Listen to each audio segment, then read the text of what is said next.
नमस्कार, मैं हूं नेहा श्रीवास्तव। सुबह सवेरे में आप सभी का स्वागत है। चलिए बुलेटिन की शुरुआत खबरों के साथ कर लेते हैं। भोपाल में सीएम हाउस में बुधवार देर रात तक चली शिवराज कैबिनेट की बैठक में 118 प्रस्तावों को मंजूरी दी गई है। कैबिनेट के फैसलों के मुताबिक कर्मचारी चयन मंडल की प्रतियोगी परीक्षाओं के लिए अब वन टाइम परीक्षा शुल्क लिया जाएगा। रजिस्ट्रेशन भी वन टाइम होगा और पांडुना और मैयर 2 नए जिलों के गठन को भी कैबिनेट ने हरी झंडी दिखा दी है। साथ ही नौ कल्याण बोर्ड के गठन को भी स्वीकृति दे दी गई है। इसके अलावा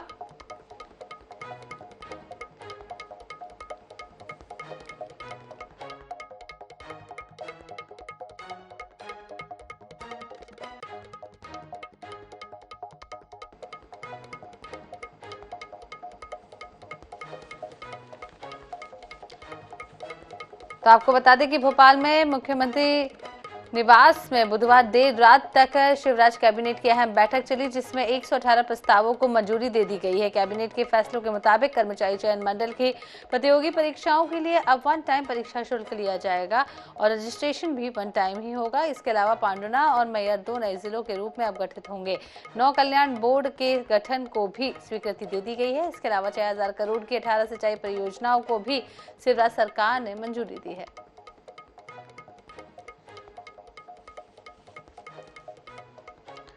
इधर जबलपुर में प्रधानमंत्री नरेंद्र मोदी की कार्यक्रम को लेकर सुरक्षा के पुख्ता इंतजाम कर लिए गए हैं। पीएम मोदी आज कैंट विधानसभा के गैरिसन ग्राउंड में एक विशाल जनसभा को संबोधित करेंगे। पीएम मोदी 100 करोड़ की लागत से बनने वाले रानी दुर्गावती के स्मारक का शिलान्यास भी करेंगे। साथ ही 12,000 करोड़ के विकास कार्यों की सौगात भी देंगे।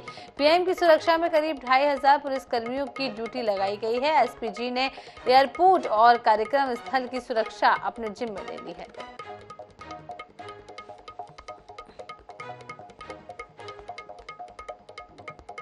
इधर भाजपा के राष्ट्रीय महासचिव और इंदौर की विधानसभा क्रमांक 1 से प्रत्याशी कैलाश विजयवर्गीय ने कांग्रेस पर जमकर निशाना साधा।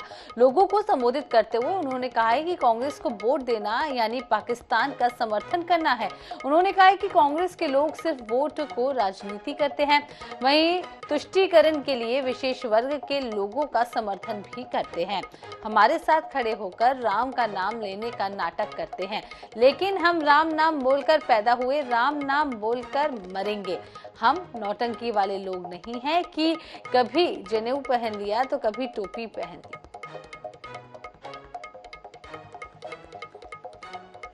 मतलब पाकिस्तान का समर्थन करना, ये सबको समझाना, क्योंकि ये लोग सिर्फ वोट की राजनीति के लिए, तुष्टीकरण की नीति के लिए एक विशेष वर्ग के लोगों को समर्थन करते हैं सिर्फ, और हमारे साथ खड़े होकर राम राम बोल के नाटक करते हैं। हम तो राम राम बोलकर पैदा हुए और राम राम बोलकर ही मरेंगे। हमारा तो प्रारंभ भी राम से होता है और अंत भी राम से होता है। हम नौटंकी वाले लोग नहीं हैं, कभी जनेऊ पहन ली, कभी टोपी पहन ली, कभी क्या करके। बालाघाट में आयोजित क्रम से पूर्व पदोन्नति अलंकरण समारोह में सीएम शिवराज सिंह चौहान ने शिरकत की। उन्होंने प्रमोशन पाने वाले हॉक फोर्स के 22 जवानों को बैच भी लगाया। दरअसल इनामी नक्सलियों को ढेर करने वाले 22 पुलिसकर्मियों को क्रम से पूर्व पदोन्नति दी गई है। सीएम ने जवानों का उत्साह बढ़ाया। अपने संबोधन के दौरान उन्होंने नक्सलियों से मुख्यधारा में शामिल होने की अपील भी की है। उन्होंने नई नक्सल समर्पण नीति के बारे में भी जानकारी दी।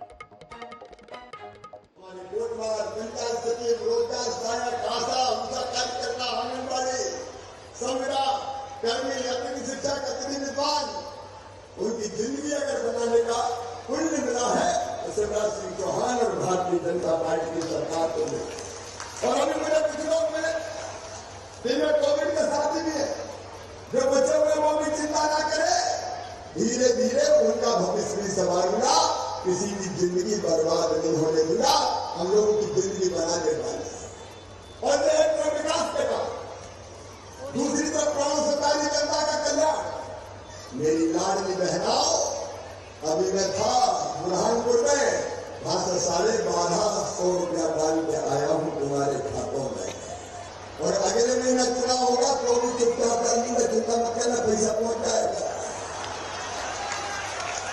और ये मेरा वचन और संकल्प है, 1250 से बढ़ा के पैसे की जुगाड़ होने में 1500 करूंगा। 1500 से 1750, 1750 से 2000, फिर 2250, फिर 2500, फिर 2750 और फिर कितने करूंगा? जोर से बताओ। और कहने से ज्यादा तो भाई जोर से बोल रहे हैं, क्योंकि उनको पता है अगर उसको मिलेंगे तो जाएंगे काम, मेरे भी काम आएंगे।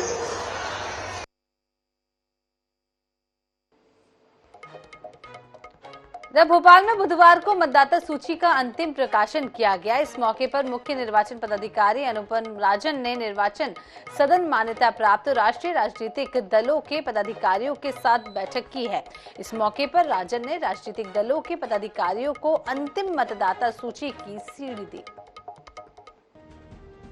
मध्य प्रदेश में आबादी के हिसाब से मतदाताओं का अनुपात 64.75% है। जो लोग वोटर लिस्ट में नाम जुड़वाने से छूट गए हैं, वे अपना नाम अभी जुड़वा सकते हैं। प्रदेश में 2 अगस्त 2023 से अब तक 24,33,965 नए मतदाता जोड़े गए हैं।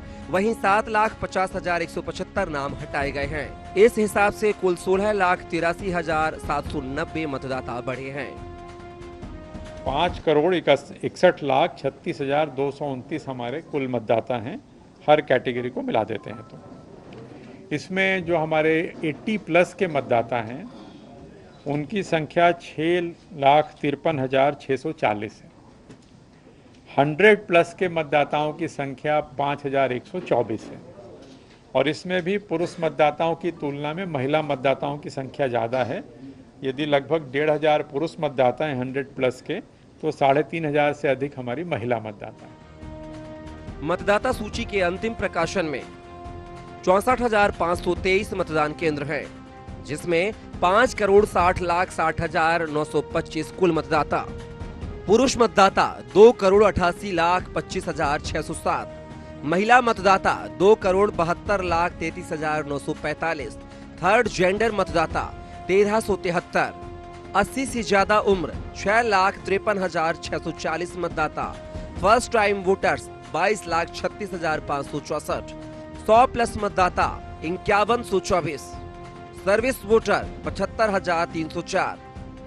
उम्मीदवार का आपराधिक रिकॉर्ड है तो उसे अपने क्षेत्र में 3 बार प्रमुख समाचार पत्रों में विज्ञापन जारी करना होगा, इलेक्ट्रॉनिक मीडिया में भी प्रसारित करना होगा, जिसमें उसे यह बताना होगा कि उस पर इस तरह के केस दर्ज हैं। राजनीतिक दल को भी यह प्रकाशित करना पड़ेगा और बताना होगा कि उनको आपराधिक पृष्ठभूमि का उम्मीदवार ही क्यों खड़े करना पड़ा।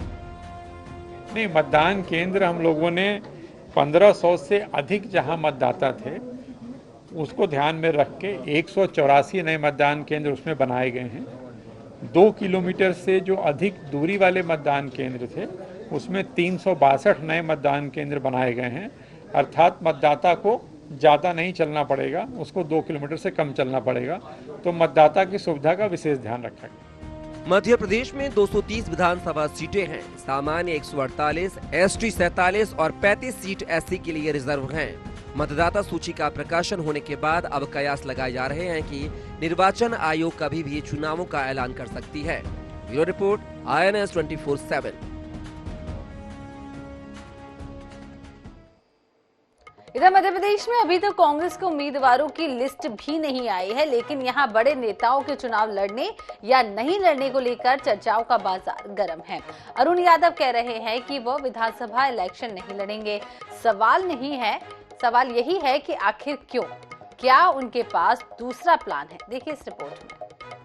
पूर्व मंत्री अरुण यादव नहीं लड़ेंगे चुनाव, फिर कौन पार लगाएगा कांग्रेस की नाव? क्या और भी नेताओं ने बनाया मन? अब नजदीक आ गया है चुनावी रण। पूर्व केंद्रीय मंत्री और 2 बार से सांसद अरुण यादव ने इस बार विधानसभा चुनाव न लड़ने का फैसला किया है। पीसीसी अध्यक्ष रह चुके यादव 2018 में मुख्यमंत्री शिवराज सिंह के सामने बुधनी से चुनाव लड़े थे और हार गए थे। इस चुनाव में उनका नाम निमाड़ की बड़वाह और मधानता सीट से चर्चा में है। उनका कहना है कि इन दोनों सीटों पर हमारे पास अच्छे उम्मीदवार हैं। संगठन ने जन आक्रोश यात्रा का जिम्मा सौंपा था, वह कर दिया। आगे भी जो कहा जाएगा वह करूंगा। ये हमारा इलेक्शन जो प्रोसेस है, सिलेक्शन कमेटी जो भी डिसाइड करेगी उसमें डिसाइड होगा कि अरुण यादव जी चुनाव लड़ेंगे नहीं लड़ेंगे। हमारे जबरदस्त सीनियर लीडर हैं, युवा लीडर हैं, ओबीसी लीडर हैं और पूर्व केंद्रीय मंत्री भी रहे, सांसद भी रहे। तो ये सारी चीजें डिसाइड होंगी दिल्ली में, सीईसी की मीटिंग जब होगी उसमें सब पता चल जाएगा कि कौन चुनाव लड़ेगा कौन नहीं लड़ेगा। इधर बीजेपी को अरुण यादव और कांग्रेस पर तंज कसने का मौका मिल गया है। बीजेपी का कहना है कि जन आशीर्वाद में उमड़ी भीड़ से ये लोग डरे हुए हैं। इन लोगों को दो डर हैं। सबसे पहले तो भारतीय जनता पार्टी की डबल इंजन सरकारों ने जो विकास का काम किया है, जो जन आशीर्वाद यात्रा का एक बेहतर प्रभाव इनके क्षेत्रों में मिला, उसको देख के ये लोग डर चुके हैं, बौखला चुके हैं और इनको अपनी प्रत्याशित हार नजदीक दिख रही है। दूसरी ओर जो पिछली बार अरुण यादव जी की फसल काट दी गई थी, लूट ली गई थी, इस बार भी कांग्रेसी उनकी फसल लूटने को तैयार है। तो इन दोनों के चलते ये दोनों और आने वाले बड़े जितने भी इनके नेता हैं, वे सब चुनाव मैदान से अपने आप को खींच लेंगे। अरुण यादव ने अब तक 2 चुनाव जीते, 2 हारे। 2007 में खरगोन लोकसभा क्षेत्र से उपचुनाव लड़े और जीते भी। 2009 में दूसरी बार सांसद का चुनाव खंडवा से जीते। 2014 में खंडवा से भाजपा के नंद कुमार सिंह से लोकसभा चुनाव हारे। 2018 में बुदनी से मुख्यमंत्री शिवराज के सामने चुनाव लड़े और हार गए। अब अरुण यादव का कहना है कि उन्हें विधानसभा चुनाव नहीं लड़ना, तो क्या वो लोकसभा में ही अपनी किस्मत आजमाना चाहते हैं? Bureau report, INS 24/7 Bhopal.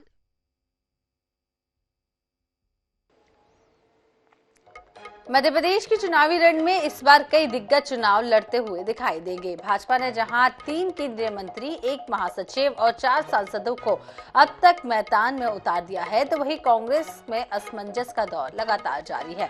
Digvijay Singh, Vivek Tankha चुनाव नहीं लड़ेंगे तो पीसीसी चीफ कमलनाथ को लेकर अभी भी कयास लगाए जा रहे हैं। बीते चुनाव में नाथ के सीएम बनने के बाद छिंदवाड़ा से दीपक सक्सेना ने सीट छोड़ दी थी। इसलिए सवाल यही है कि क्या नाथ मैदान में होंगे या फिर नहीं। देखिए इस रिपोर्ट में।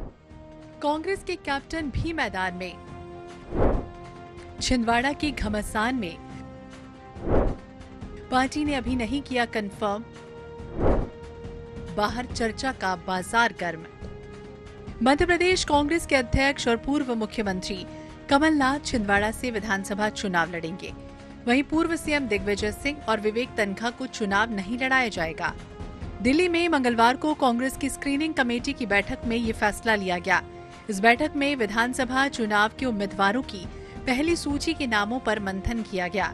सूत्रों के मुताबिक पहली सूची फाइनल की जा चुकी है। केंद्रीय चुनाव समिति की बैठक में मंजूरी के बाद ये सूची घोषित कर दी जाएगी। हालांकि इसका समय तय नहीं है। जिन लोगों को चुनाव लड़ना है वो उन लोगों को सूचना जा चुकी है, सूची आनी बाकी है। श्री कमलनाथ जी के सक्षम नेतृत्व में चुनाव हो रहा है। जय कांग्रेस तय कमलनाथ, ये कांग्रेस ने ऑलरेडी बता रखा है। श्री कमलनाथ जी के नेतृत्व में ही पार्टी पूरे प्रदेश में एक मत होकर के चुनाव लड़ रही है। कमलनाथ के चुनाव लड़ने की अटकलें तो बहुत हैं, लेकिन पार्टी की तरफ से कोई बयान नहीं आया जिससे उनके चुनाव लड़ने या नहीं लड़ने पर कुहासा ढका है। वैसे बीजेपी इस पर क्या कुछ कह रही है, जरा इसे भी सुन लीजिए। कांग्रेस और कांग्रेस के नेता परेशानी में है।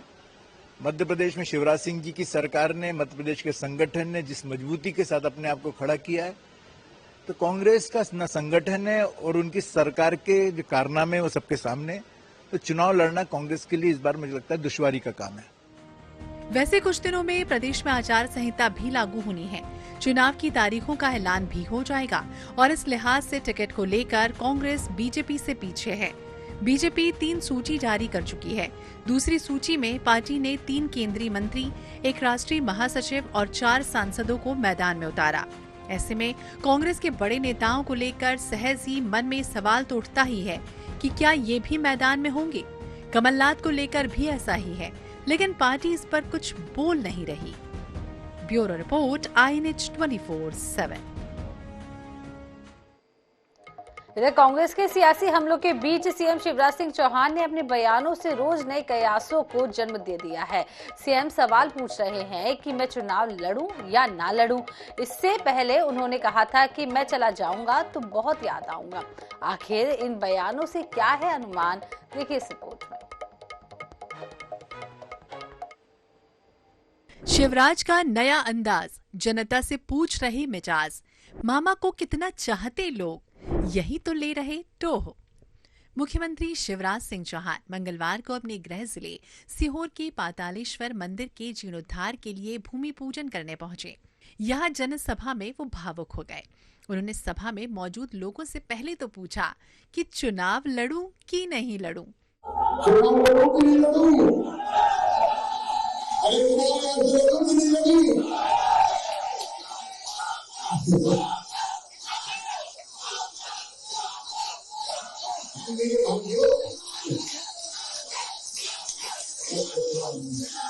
इससे पहले 1 अक्टूबर को सीएम शिवराज सिंह चौहान का एक और भावुक बयान चर्चा में रहा था। उन्होंने सीहोर जिले के एक कार्यक्रम में कहा, ऐसा भैया मिलेगा नहीं, जब मैं चला जाऊंगा तब याद आऊंगा तुम्हें। ऐसा भैया मिलेगा नहीं, जब मैं चला जाऊंगा तब याद आऊंगा तुम्हें। मैंने मध्य प्रदेश में राजनीति की परिभाषा बदल दी। हमारे गरीब भाई बहनों, किसान भाई बहनों। हालांकि शिवराज के इस बयान पर पूर्व सीएम कमलनाथ ने ट्वीट कर तंज भी कस दिया। कमलनाथ ने लिखा कि शिवराज मंचों से अपने जाने की बात खुद ही करने लगे हैं। उस समय भी कांग्रेस ने शिवराज के बयानों को अलग तरह से पेश किया। आज भी वो तंज कस रही है। देखिए, जिस तरीके से अब ये घबराए हुए हैं भारतीय जनता पार्टी के मंत्री, मुख्यमंत्री खुद घबराए हुए हैं, भावुक भाषण दे रहे हैं, विदाई भाषण दे रहे हैं कि मैं चला जाऊंगा, तो इससे आप समझ सकते हैं कि भूपेंद्र सिंह जी और तमाम जितने इनके मंत्री हैं, ये सब घबराए हुए हैं कि कैसे हम अब बचें, क्योंकि अब जनता ने रवानगी जन आक्रोश यात्रा में बता दिया है कि इनकी रवानगी तय है। बहरहाल एमपी में विधानसभा चुनाव के पहले आए दिन रोचक नजारे और बयानबाजी सामने आ रही है। कांग्रेस के हमलों के बीच सीएम शिवराज सिंह चौहान भी अपने बयानों से रोज नए कयास को हवा दे रहे हैं। कहने वाले तो ये भी कह रहे हैं कि पांव पांव वाले भैया लोगों का मिजाज जान रहे हैं, ये तो मामा का नया अंदाज है। Bureau report, INH 24/7।